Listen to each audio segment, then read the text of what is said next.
I mean, silver's obviously tight in London, but it's also becoming tight in Shanghai. This is a global phenomena.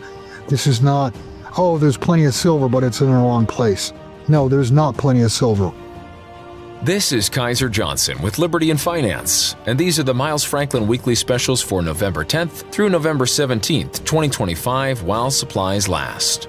First this week, 2025 1-ounce silver Canadian maples are just $6.75 over spot. Next, our choice 1-ounce palladium bars are only $199 over spot. Finally, pre-1933 BU $20 St. Gaudens coins are only $99 over melt per coin. To order our specials or any of the many other options we have available, call us at 1-888-81-LIBERTY. That's 1-888-815-4237. We're available after hours and on weekends, and we look forward to speaking with you. Welcome back to Liberty and Finance. I'm always glad to have this returning guest. Bill Holter is an experienced Wall Street branch manager. He's also an analyst of all markets. He's an experienced professional and bonded bullion dealer. Bill, thanks for coming back on Liberty and Finance today being Wednesday, November 12th, 2025. Thanks for having me back, Dunnigan. Our viewers and subscribers love to get your perspective on what's going on because you call them like you see them. And right now, there's significant concern on people's parts about this sort of swoon we've seen in the precious metals markets over the past 3 weeks or so, although they are recovering now. What's swoon? You're saying that if we blink over the last 3 weeks, we're still up 50% plus per the year. Exactly. But the thing is, Dunnigan, we're back to the high levels, not quite on gold, but yes, on silver. But neither silver nor gold are as overbought as they were 3 weeks ago. So they worked off some of the overbought.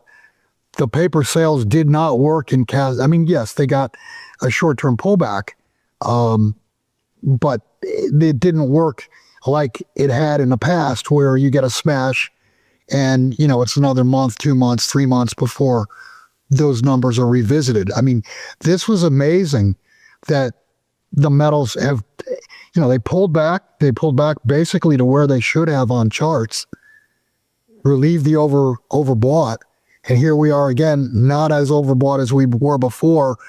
And in silver, well, in both, in gold and silver, you're starting to see some global price insensitivity. They don't care about the price. They want the ounces. And thanks for having me on.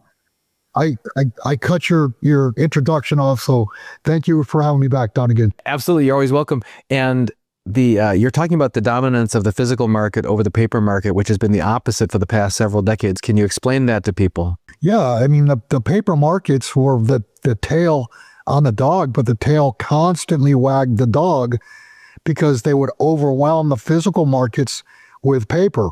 The problem now is they've done it for so long and to such a grand extent that now there's a question whether these paper contracts are going to be able to deliver. And the answer, I think you're going to find in the next month to 3 months, we're going to find out that no, the paper markets are not a substitute for real physical because they have to deliver real physical that does not exist to be delivered. That prospect of metal that isn't there is of significant concern to the highest level of the food chain, central banks, sovereign wealth funds. We've seen repatriation of gold and now silver this year by countries. You could go down the list. It's also of a concern to ordinary stackers and investors who've been trying to protect themselves from destruction of their financial health of their family, of their situation, both currently and going forward.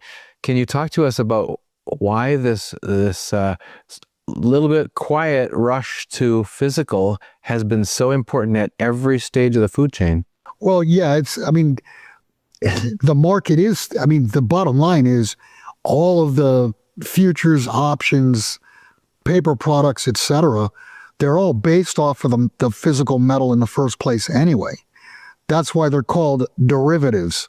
They're derivatives of the actual product. There's not as much concern. There's concern. I mean, if gold were to go, if gold doesn't deliver, the system dies anyway. But if gold doesn't deliver, it's not a direct effect on production, if you will. Silver is used in so many different applications, whether it be industrial, technological, medicinal. I just did an interview and was talking about every time they shoot a Tomahawk missile, there goes a monster box. You can't make a Tomahawk missile without roughly 500 ounces of silver. So silver will have profound ramifications to the real world, to the real economy. Now, that said, if silver goes failure to deliver or gold goes failure to deliver, you're stuck in the casino because the casino will close. And when the casino closes, and we've talked about this, for the last, year and a half, maybe even 2 years, we've talked about the great taking. Once the casino closes and banks and brokers and insurance companies start going belly up, they're going to take your capital with them. And that's why it's so important to get your capital out of the system into something, gold and silver, that cannot bankrupt, and in a place where it can't be taken from you. We wanted to talk to you about that, about systemic risk, because we've seen over the last several years, perhaps you could argue starting in 2019, some very serious shocks in the systemic banking system and in the financial system and monetary system. There was the repo crisis in September, October of 2019. You can remind us of that. Our friend Rafi Farber has talked to us about the repo facility getting drained dry. We've seen underwater portfolios at the largest banks, even the too big to fail banks, having their bond portfolios and their commercial loan portfolios underwater, so that they'd be insolvent if they had to mark to market like everyone else does. Can you talk to us about even some very recent indications that say that the potential liquidity crisis is a serious Achilles heel, and we need to be very aware of that going forward? Right. Well, going back to visit the late 2019 episode, that was just before COVID, and the repo rates spiked to 10%, and that the Fed was having to put $100+ billion into that market every single night so it could clear.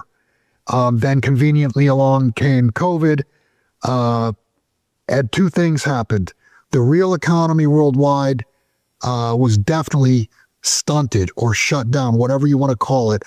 There was less demand for credit because of COVID. And it allowed central banks all over the world to flood the markets with liquidity. Problem solved. Not solved, but the can was kicked down the road. Here we are again. We're nowhere near where we were in October of 2019, but the overnight rates are starting to move higher again. It's a concern and should be watched. Again, everything, whether it be the real economy, production, consumption, transit, and also the financial world, the financial economy, everything runs on credit. If credit gets disrupted or credit ceases anywhere, it'll be a shock that will, it'll shut the whole system down. In the face of those systemic risks, many people have turned to, and increasingly, it's interesting, our viewers and yours have been for a decade or more turning to real assets such as commodities, and particularly gold, silver, as premier among those to preserve and protect their wealth. There's just recently been remarkable announcements from the high pulpits of the financial, the major banks and others on bond experts and so on, saying, the traditional 60-40 portfolio isn't what you should have anymore. It should be 60-20-20 or 25-25-25-25, or you should take half your bonds and put them into gold. These are people who have been turning their backs on gold officially for decades. Can you talk to us about this pivot, this strange emergence from the highest levels, almost seeming to be in a "don't say I didn't tell you so" moment after decades of not telling people to do so? Yeah, I would just say welcome to the party.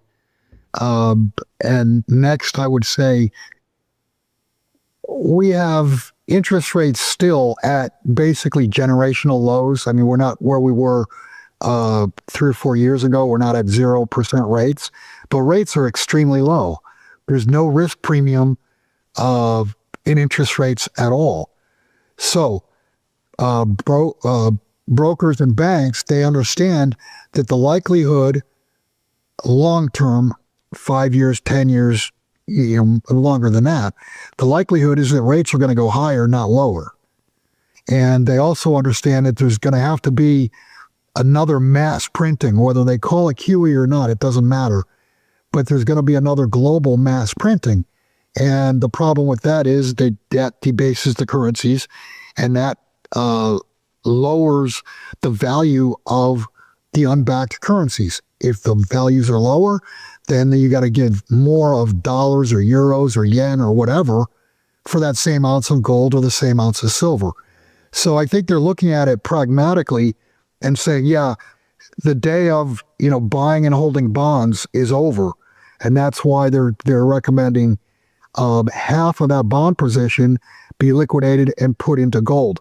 The only problem with that is if everybody did that, you'd have gold at probably, who knows, $2 million an ounce. Just, pick a number, but it's going to be super, super high. We got some questions that have been submitted by viewers ahead of your arrival. One of them revolves around concerns that as the public is waking up, so emerge from the woodwork, basically swindlers who would love to take good moms and pops hard-earned money away from them, separate the so-called inexperienced people from their money. Genuine versus fake gold and silver.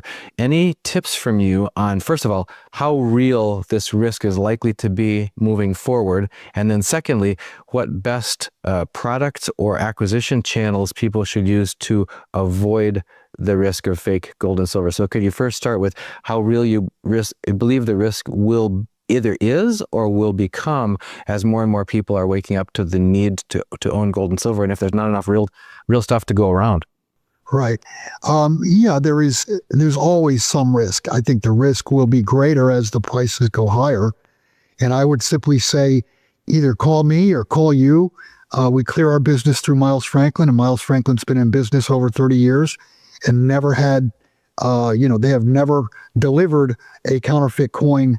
As far as I know, has never delivered one counterfeit coin to a customer.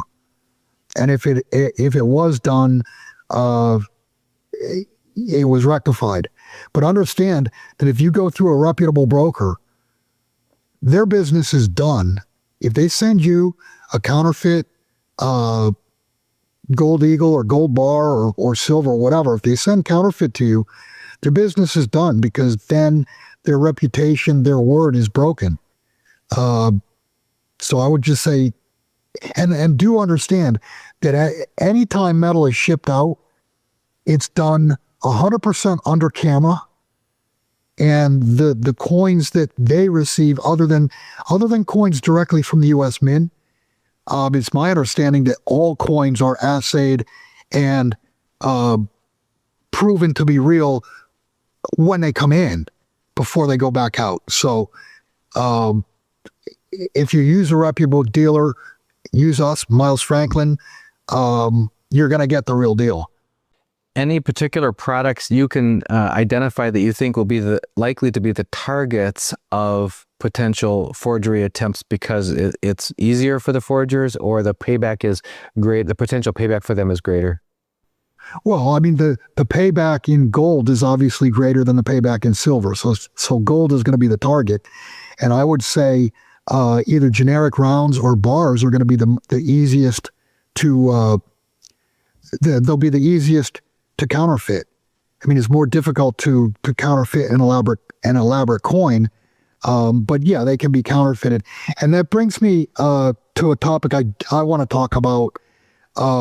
In silver, I've been an advocate of junk silver as the best form to own in the United States.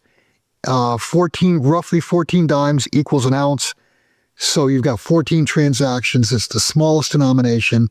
It's U.S. Mint lineage. it really can't be counterfeited because it's got to show scruffiness. I mean, these were in people's pockets. And we've got an anomaly going on right now where if you're looking to sell junk silver, you're looking at $3.50, $4 under spot. And if you're looking to buy junk silver, you can buy it at spot, maybe 50 cents over spot. It's the cheapest form that you could buy right now. So if you're buying silver, you definitely want to buy junk silver. It's the cheapest and it's the best. And if you're worried because the bid is below spot, and it's well below spot, pretty much everything else is very close to spot, or even eagles are above spot, understand what has happened. We finally got back to this $50 level, and we stayed here. We've been here for, call it a month, but we're approaching it. And literally, I'm not going to say the only form or the only way to buy silver in the late 1970s, early 1980s was junk, but that was by far and away the primary form of silver to buy. So what you've seen over the last few months is that many of these people who have held on for 40 plus years have turned seller. And the dealers and the wholesalers got overwhelmed with the selling. So what did they do? They lowered the price. And if they're, call it $4 under spot, that's 8% below spot. And what they're doing is they're sending those coins into refiners to melt them down. And they pick up that 8% is what they're doing. Now, that said, this is a short-term event because the supply is already, the supply of junk being sold is already starting to dry up. And when it does dry up and prices start to normalize, guess what? There's way less junk available that still exists because it's been melted down. And I'm gonna say right here that I think when all is said and done, junk silver is going to become the most expensive form of silver in the United States, even priced higher than eagles. And I say this because I believe the supply is being destroyed on a daily basis. It's being melted down. Yeah, I can add to that the testimony. I have a couple of clients who actually are at the wholesale level, and they've been communicating with me over the years as the price was trying to get to 30 and try to get through 30, saying, Dunnigan, if we can just get it above 30, we've got associates who have hordes and hordes of 90% silver that they can't release unless they can get a significant bid over 30. Can you do that? And we couldn't for the longest time. In fact, one of them was rather a remarkable story. He invented a high-speed machine for visually separating out. So basically mining for the pre-64 or pre-65 dimes, quarters, and half dollars out of truckloads and truckloads of coinage that they'd get from banks. They'd go through it at very high speed and they would segregate out. They'd basically milling through, grams per ton, getting the real 90% silver coinage separated out, and they store it up. He says we can't. So now the market broke through their break-even point, and now they were dishoarding that. So that makes a lot of sense. And then, did you also address the backlog that then occurred at some of these refiners that then currently made it? Yeah, there's a backlog. I mean, the amount of junk that has been turned in for sale has been huge, and it has backlogged the refiners. This will pass, and when it does pass, I think, like I said, I think junk will end up being the highest priced silver in North America. And frankly, we saw that close to that during the COVID crunch, when we had not only the lockdowns, we had the Ukraine invasion, we had 3 bank failures in the US, all of this within a year period of time. And we saw premiums on, demand, retail, ordinary, investor demand on junk silver spike in the relatively flat supply environment. And we saw premiums on that be second only to US American Eagles. Right. And I think at the peak, American Eagles were $17, $18 over spot, and junk was as high as $13 over spot. And at the time, the premium on bars really didn't move much. I mean, I think 100-ounce bars maybe were $3 over spot. And that's pretty close to where they are now. The bar market has not moved much, but yeah, junk has had, the premium has collapsed and gone negative. And I think it's a no-brainer to buy junk silver right here. Can you talk to us about the predatory practices of some high-profile dealers? We get, not every week, but it's every month for sure, testimonies to us from clients who have the value of their nest egg cut almost in half by unscrupulous, I would call, dealers that follow practices such as forcing and pushing really hard and is upselling them into high-priced collectibles, saying that's what the rich people do, so you got to do it too, to really keep yourself safe from government confiscation and so on. Any particular signs and signals you think that people should be wary of when dealing with dealers that are putting on a certain, what does it look like? How can we judge the tree by its fruit? How can they recognize that when they should probably run away rather than walk away from some of these dealer situations, whether it's with their IRAs or their nest eggs? Yeah, that's simple. I mean, just look at spot, and if today in this market right now, if you're looking at a high premium, anything over, I don't know, even 5 or 6% for gold eagles, anything over that, you're getting ripped off because the premiums don't exist today. Most products can be purchased within 5% of spot. For people who are subject to that, they don't understand the difference. Are there any signals, even in the beginning, like you see some very glamorous ads on television or in glossy print that comes in the mail, that sort of thing? Is there anything that will jump right out at you where you look at, you can just tell on the surface, this is one you want to put in the do not follow up on pile? Well, you got some companies that say, well, if you buy X amount, we'll give you so much silver. I mean, that's like for free. Yeah, it's a carrot, whatever. I don't know. This is not really a topic I like to talk about, because if I really talk about it, I'll start swearing and your YouTube will get taken down. So yeah, it burns my britches too, because we've heard so many sincere, heartbreaking stories from widows, from elderly people, where the wife, is trying to find how to forgive the husband for having gotten duped in. But the thing that hurts doubly is that they already broke from the herd. They finally decided, okay, I think I'm getting the message, and I really believe that staying fully in the market, staying fully in the bank, staying fully in doing whatever my mainstream financial planner that's down at the strip mall down the street is telling me to do is probably not the safest place for my future. So I'm gonna bite the bullet. I'm gonna go into what's unfamiliar territory. I'm gonna go into some gold and silver, and then they buy the Brooklyn Bridge from one of these big name companies that's been around for decades and has maybe high ratings or whatever. That's why it hurts even doubly. They're trying to do the right thing. Any comments on that without swearing too loud? Yeah, I mean, it's a shame. It's predatory. I mean, I'm not going to name names, but I mean, just as an example, there was someone, representing a firm that, had pretty good information on YouTube. Not all of it was correct, but it was mostly correct and pretty good. And you're taking grandmotherly advice, and that was a firm that was charging whatever the fair rate was. They were charging 26% commission on top of that. So what is that? Is that gouging? Is it stealing? It's horrible. And it gives a bad name to this industry. And it's not illegal. It's not illegal because it's not a regulated industry. But I'm pretty sure, when you're standing at the gates of heaven, it's illegal. That's a black mark. Yeah, and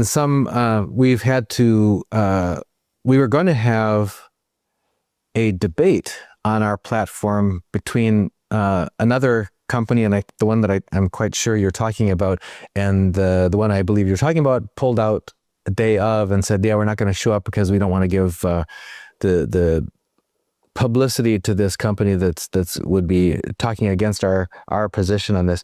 So it's unfortunate we never were able to have that debate in the public eye. I think that it's important to shine light on this.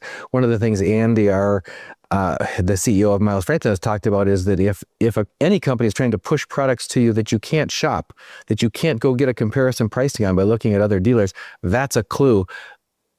Yeah, if they're giving you some ounce and a quarter from St. Helen, whatever country, rather, coins, rather than just something that's the vanilla main bread and butter, straight up investment grade bullion coins from one of the top 6 mints in the free world, you probably are getting led into the dark part of the woods where you can't see the sun shining. And that's one of the things you're talking about is for people who really aren't educated, try to stay in the brightly lit areas where you're getting just the vanilla standard issued things and not upselling and upcharging for something that's considered, oh, this is really special, so you need to get this because it's better than what everybody else is getting. Any other things that you're watching currently? You mentioned the liquidity, the potential for short-term liquidity crisis in the debt markets. Anything else that you're watching on an ongoing basis to keep your clients ahead of the curve? I'm watching silver in particular, COMEX silver. Also, we're seeing now that silver's obviously tight in London, but it's also becoming tight in Shanghai. This is a global phenomenon. This is not, oh, there's plenty of silver, but it's in the wrong place. No, there's not plenty of silver. And what I'm watching as far as COMEX is concerned, November is strictly a non-delivery month. And the amount of contracts being added on a daily basis for November delivery is astounding. December, on the other hand, is a big delivery month. And I question, can they deliver 60, 70, 100 million ounces for the month of December? I don't know. It just looks to me like the failure to deliver, we're walking on a knife's edge at this point. Bill, for people who want to follow your analysis and the things that you're watching more closely than your visits here, we're grateful always when you're able to come here. How should they follow you more closely? Yeah, just go to billholter.com. You can contact me through the site, or you can contact me through my business email. It's BHOLTER@proton.me. And I do want to remind people, if you go to my website, absolutely go to Grizzly's Corner. It's an icon up top. There is just unbelievable prepping information. There's links to products, not products that I get paid for or support, endorse or anything. But these are products that the guy who wrote and has written pretty much everything, and he's a survivalist guy for Grizzly's Corner. These are products that he's used and been happy with the quality of the product. So use that as a resource if you're trying to prep, if you're trying to get ready for stuff. There's information from soup to nuts on prepping and survival on the website under the icon Grizzly's Corner. Now you're talking near and dear to the hearts of our viewers who've been here some of them since the beginning when we started in 2013 as reluctant preppers. So preparedness always involves being early rather than late, and you've asked people to do that. In fact, one of the criticisms that gets levied against you in the comments always makes me stop and go, guys, think about this. When people criticize, oh, Bill's been saying this for years and it hasn't happened yet. It's like, would you rather not have had the heads up? Would you rather not have had time to make preparedness? Or are you grateful that you've been educated along the way for free and have the chance to look into this for yourself and decide if you'd like to take some preventative action and had time to do that? Because after it becomes obvious, when it becomes like, okay, it's going to happen tomorrow or next week, do you really think they're going to be able to get the things, the skills, the relationships, the networking, the assets that you need to make it through rather than having them in times of relative calm? Dunnigan, it's been a slow boil, and you're watching the things I talked about years ago come to fruition, on a daily basis. And that being said, if I was wrong about everything, If I was wrong about everything except buy gold, buy silver, and I'll remind you, when I retired from the brokerage industry, I had one of the largest retail gold, silver, and mining share positions for customers in the country. I will just say, if I was wrong about everything, but you bought gold and you bought silver in the year 2000, you did better than anybody else on the planet. So my apologies. Bill, we're always grateful for your presence here, and look forward to our next chat together on Liberty and Finance. With your help, I'm more confident than if we didn't have you here that we'll get through this together. And everybody, thanks for being here. Thanks for watching, Bill, and for cheering. And don't hesitate to add comments in here. Your Grizzlies Corner suggestion is a great one. That's on Bill's website at billholter.com. So, Bill, just as always, thanks for joining us on Liberty and Finance. Thank you, Dunnigan. This is Kaiser Johnson with Liberty and Finance, and these are the Miles Franklin weekly specials for November 10th through November 17th, 2025, while supplies last. First this week, 2025 1-ounce silver Canadian maples are just $6.75 over spot. Next, our choice 1-ounce palladium bars are only $199 over spot. Finally, pre-1933 BU $20 St. Gaudens coins are only $99 over melt per coin. To order our specials or any of the many other options we have available, call us at 1-888-81-LIBERTY.